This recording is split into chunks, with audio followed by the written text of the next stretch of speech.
This is the story of a man named Stanley. Stanley worked for a company in a big building where he was employee number 427. Employee number 427's job was simple.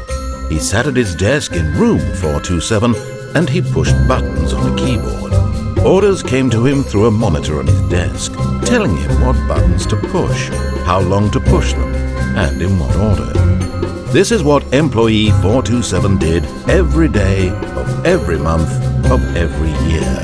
And although others might have considered it soul-rending, Stanley relished every moment that the orders came in, as though he had been made exactly for this job. And Stanley was happy. And then one day, something very peculiar happened. Something that would forever change Stanley.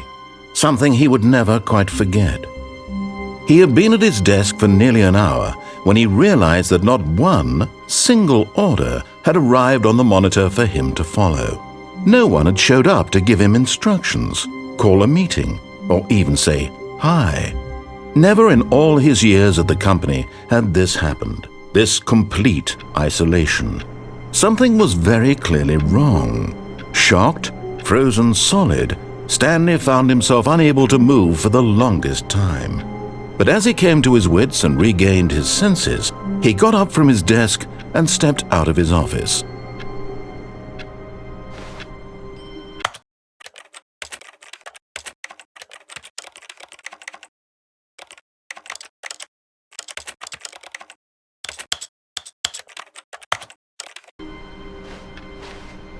All of his co-workers were gone.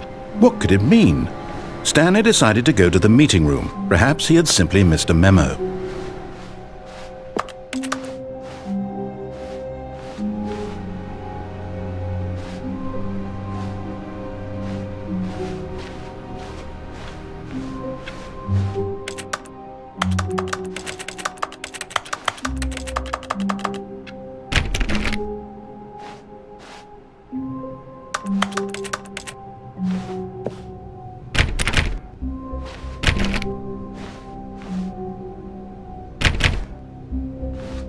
When Stanley came to a set of 2 open doors, he entered the door on his left.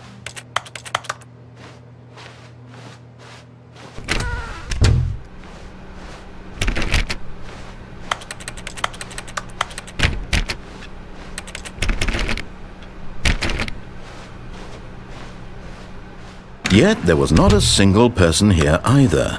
Feeling a wave of disbelief, Stanley decided to go up to his boss's office, hoping he might find an answer there.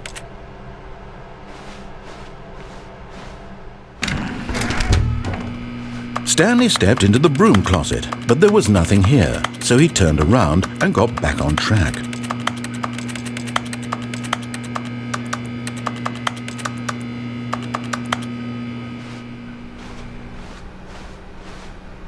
Coming to a staircase, Stanley walked upstairs to his boss's office.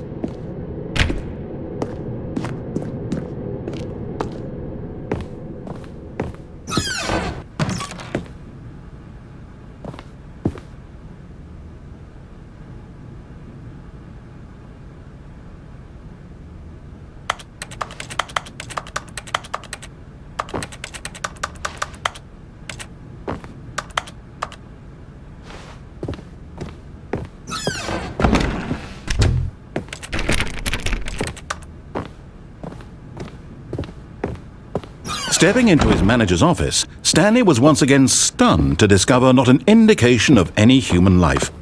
Shocked, unraveled, Stanley wondered in disbelief who orchestrated this, what dark secret was being held from him.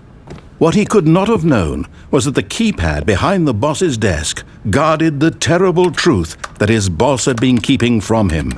And so the boss had assigned it an extra secret PIN number, 2845. But of course, Stanley couldn't possibly have known this. Yet incredibly, by simply pushing random buttons on the keypad, Stanley happened to input the correct code by sheer luck. Amazing! He stepped into the newly opened passageway.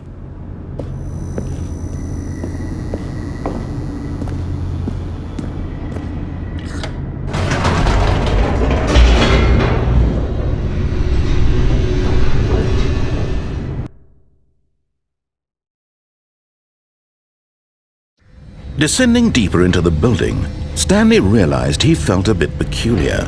It was a stirring of emotion in his chest, as though he felt more free to think for himself, to question the nature of his job. Why did he feel this now, when for years it had never occurred to him? This question would not go unanswered for long.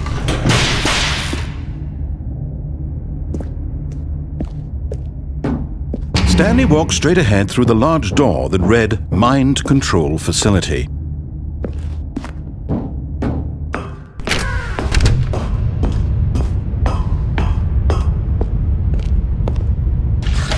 The lights rose on an enormous room packed with television screens. What horrible secret did this place hold? Stanley thought to himself. Did he have the strength to find out?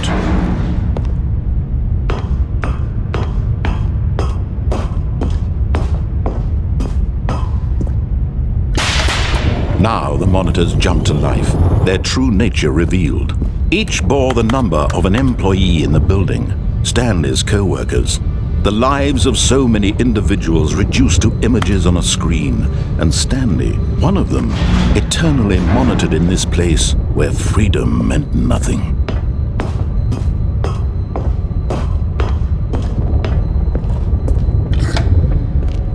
This mind control facility, it was too horrible to believe. It couldn't be true.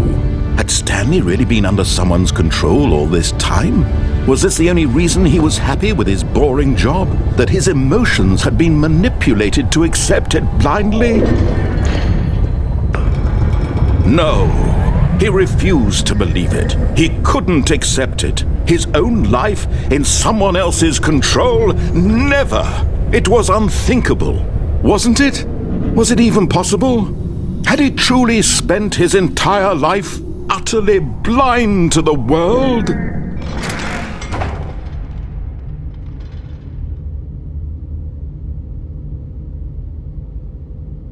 But here was the proof, the heart of the operation. Controls labeled with emotions, happy or sad or content, walking, eating, working, all of it monitored and commanded from this very place. And as the cold reality of his past began to sink in, Stanley decided that this machinery would never again exert its terrible power over another human life. For he would dismantle the controls once and for all.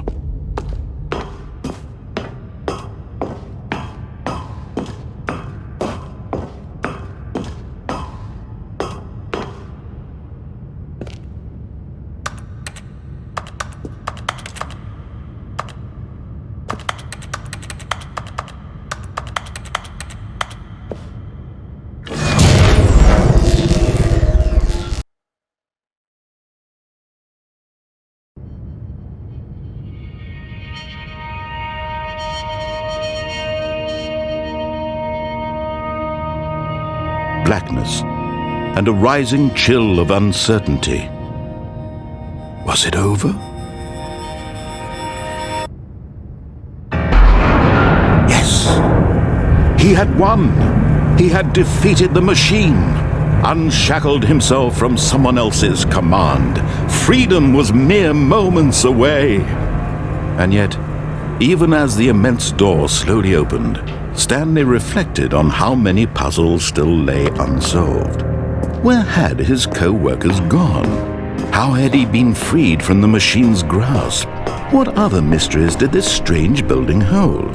But as sunlight streamed into the chamber, he realized none of this mattered to him, for it was not knowledge or even power that he had been seeking, but happiness. Perhaps his goal had not been to understand, but to let go. No longer would anyone tell him where to go, what to do, or how to feel. Whatever life he lives, it will be his. And that was all he needed to know. It was perhaps the only thing worth knowing. Stanley stepped through the open door.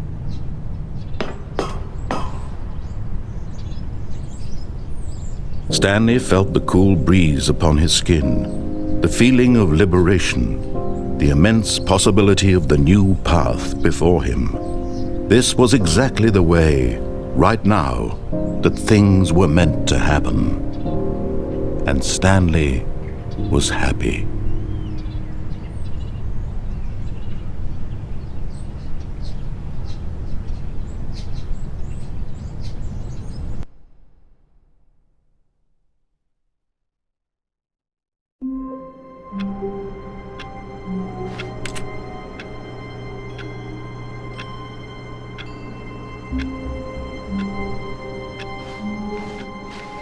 All of his co-workers were gone.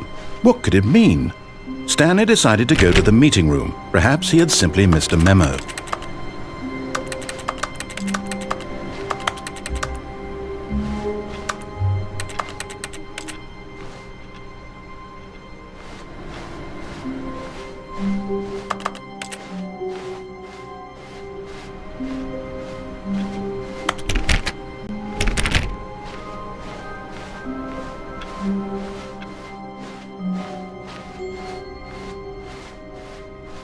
When Stanley came to a set of 2 open doors, he entered the door on his left.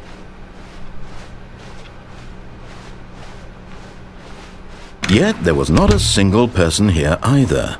Feeling a wave of disbelief, Stanley decided to go up to his boss's office. Coming to a staircase, Stanley walked upstairs to his boss's office.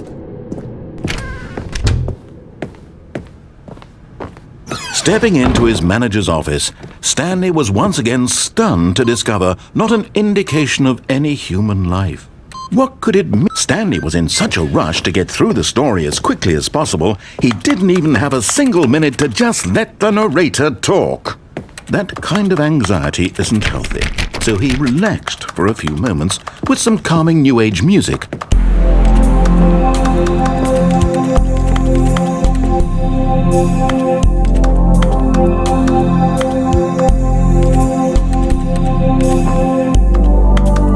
Feeling soothed and rejuvenated, Stanley calmly walked forward into the opened passageway.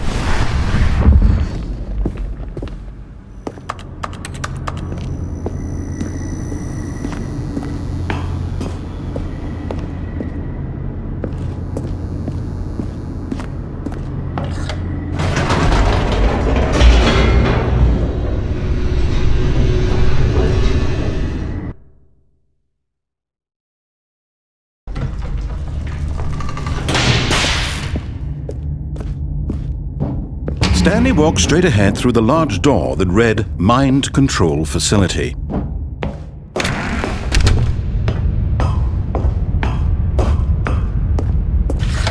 The lights rose on an enormous room packed with television screens. What horrible secret did this place hold? Stanley thought to himself. Did he have the strength to find out?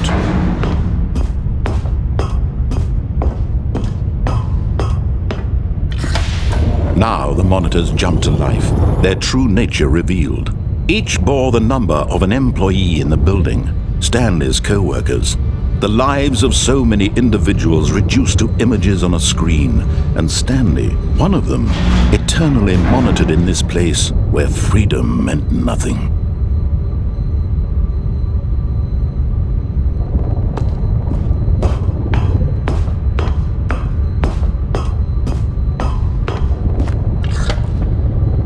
This mind control facility, it was too horrible to believe. It couldn't be true. Had Stanley really been under someone's control all this time?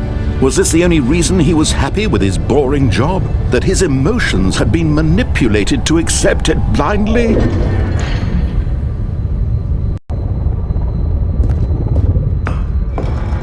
No, he refused to believe it. He couldn't accept it. His own life in someone else's control? Never! It was unthinkable, wasn't it? Was it even possible? Had he truly spent his entire life utterly blind to the world?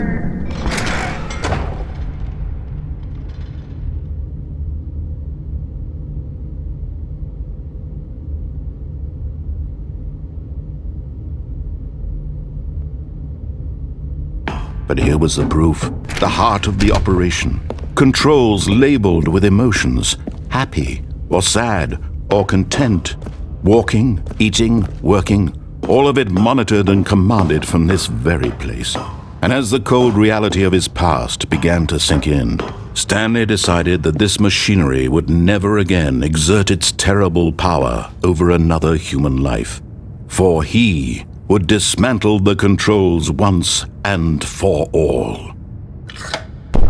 Oh, Stanley, you didn't just activate the controls, did you? After they kept you enslaved all these years, you go and you try to take control of the machine for yourself. Is that what you wanted? Control? Oh, Stanley, I applaud your effort, I really do. But you need to understand, there's only so much that machine can do. You were supposed to let it go, turn the controls off, and leave. If you want to throw my story off track, you're going to have to do much better than that. I'm afraid you don't have nearly the power you think you do. For example, and I believe you'll find this pertinent, Stanley suddenly realized he had just initiated the network's emergency detonation system. In the event that this machine is activated without proper DNA identification, nuclear detonators are set to explode, eliminating the entire complex. How long until detonation then? Let's say, 2 minutes. Now this is making things a little more fun, isn't it, Stanley? It's your time to shine. You are the star. It's your story now. Shape it to your heart's desires. Oh, this is much better than what I had in mind. What a shame we have so little time left to enjoy it. Mere moments until the bomb goes off. But what precious moments each one of them is. More time to talk about you, about me, where we're going, what all this means. I barely know where to start. What's that? You'd like to know where your co-workers are? A moment of solace before you're obliterated? All right, I'm in a good mood. You're going to die anyway. I'll tell you exactly what happened to them. I erased them. I turned off the machine. I set you free. Of course, that was merely in this instance of the story. Sometimes when I tell it, I simply let you sit there in your office forever, pushing buttons endlessly and then dying alone. Other times, I let the office sink into the ground, swallowing everyone inside, or I let it burn to a crisp. I have to say this, though, this version of events has been rather amusing. Watching you try to make sense of everything and take back the control wrested away from you, it's quite rich. I almost hate to see it go. But I'm sure whatever I come up with on the next go-around will be even better. My goodness, only 34 seconds left. But I'm enjoying this so much. You know what? To hell with it. I'm going to put some extra time on the clock, why not? These are precious additional seconds, Stanley. Time doesn't grow on trees. Oh dear me, what's the matter, Stanley? Is it that you have no idea where you're going or what you're supposed to be doing right now? Or did you just assume when you saw that timer that something in this room was capable of turning it off? I mean, look at you. Running from button to button, screen to screen, clicking on every little thing in this room. These numbered buttons, no, these colored ones, or maybe this big red button, or this door. Everything, anything, something here will save me. Why would you think that, Stanley? That this video game can be beaten? Won? Solved? Do you have any idea what your purpose in this place is? Stanley, you're in for quite a disappointment.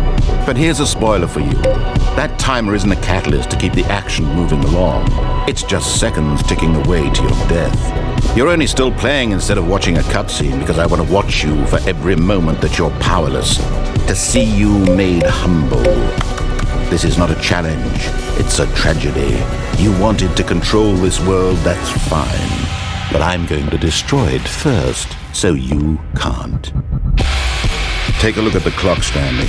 That's 30 seconds you have left to struggle.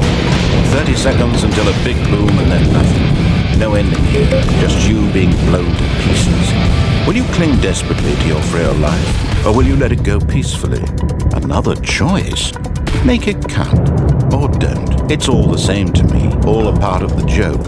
And believe me, I will be laughing at every second of your inevitable life from the moment we fade in until the moment I say, happily ever up.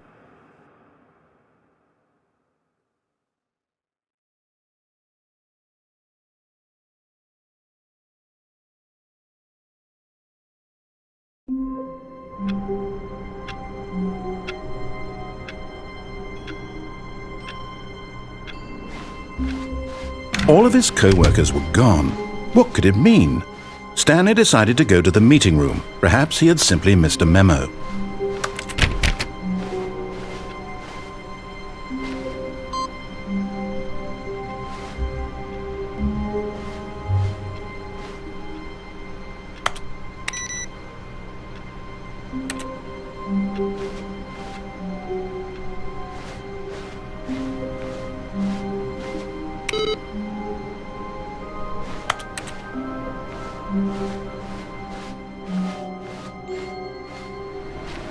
No matter how hard Stanley looked, he couldn't find a trace of his co-workers. Stanley went around touching every little thing in the office, but it didn't make a single difference, nor did it advance the story in any way.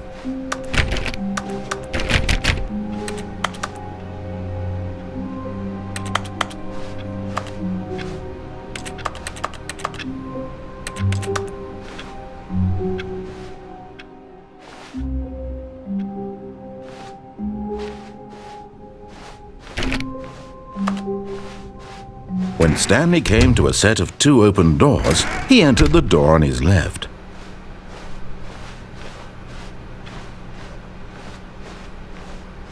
Yet there was not a single person here either. Feeling a wave of disbelief, Stanley decided to go up to his boss's office, hoping he might find an answer there. Coming to a staircase, Stanley walked upstairs to his boss's office.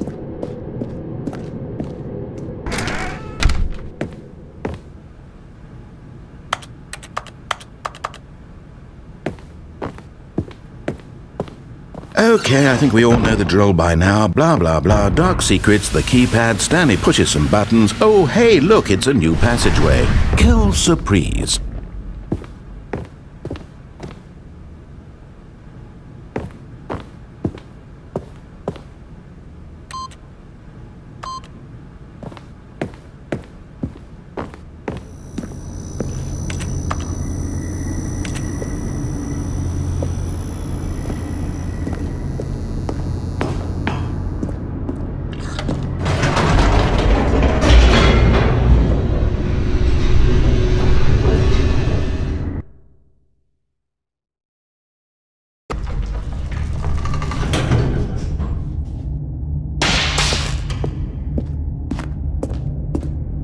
Stanley walked straight ahead through the large door that read Mind Control Facility. Although this passageway had the word Escape written on it, the truth was that at the end of this hall, Stanley would meet his violent death. The door behind him was not shut. Stanley still had every opportunity to turn around and get back on track. At this point, Stanley was making a conscious, concerted effort to walk forward and willingly confront his death.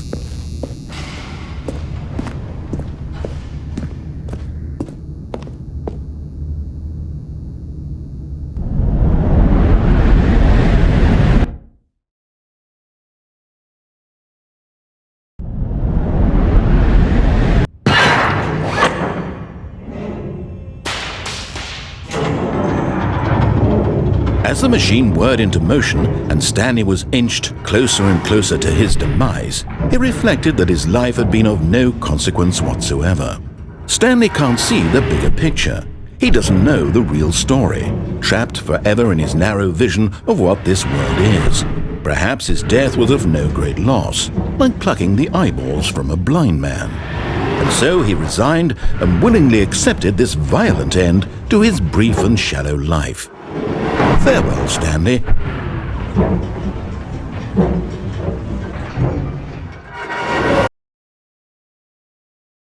"Farewell, Stanley," cried the narrator, as Stanley was led helplessly into the enormous metal jaws.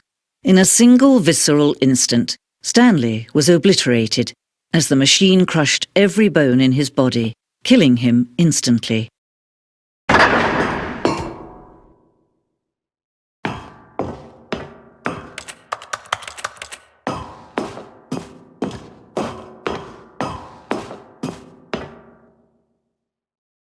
And yet it would be just a few minutes before Stanley would restart the game, back in his office, as alive as ever, What exactly did the narrator think he was going to accomplish? When every path you can walk has been created for you long in advance, death becomes meaningless, making life the same. Do you see now?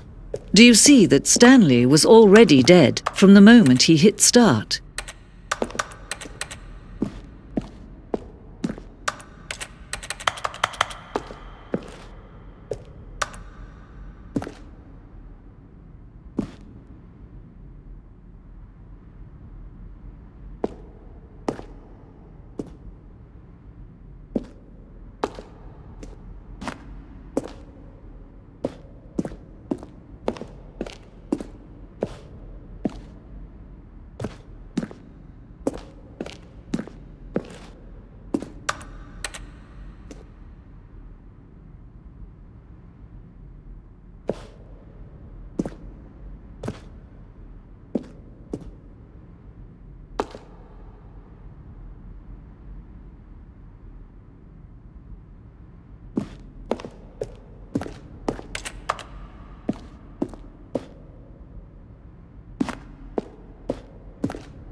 Oh, look at these two. How they wish to destroy one another. How they wish to control one another. How they both wish to be free. Can you see? Can you see how much they need one another? No, perhaps not. Sometimes these things cannot be seen. But listen to me. You can still save these two. You can stop the program before they both fail. Push escape and press quit. There's no other way to beat this game. As long as you move forward, you'll be walking someone else's path. Stop now and it'll be your only true choice. Whatever you do, choose it. Don't let time choose for you. Don't let time...